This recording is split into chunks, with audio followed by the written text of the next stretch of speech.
মধ্যপ্রাচ্যের দেশগুলোতে তাণ্ডব চালিয়ে ইসরায়েল ভেবেছিল তারা পার পেয়ে যাবে, তবে ঠিক হয়েছে তার উল্টোটা।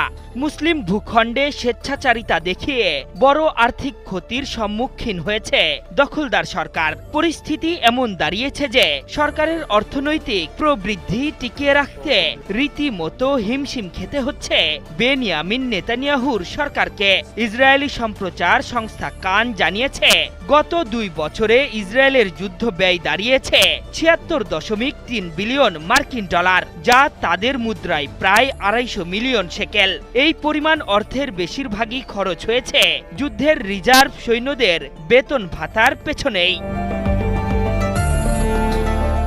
তুর্কি বার্তা সংস্থা আনাদুলু এজেন্সি জানিয়েছে, অর্থ মন্ত্রণালয়ের কয়েকজন শীর্ষ কর্মকর্তারা রিজার্ভ বাহিনীর দায়িত্বহীন ব্যবস্থাপনার অভিযোগে অভিযুক্ত করেছেন।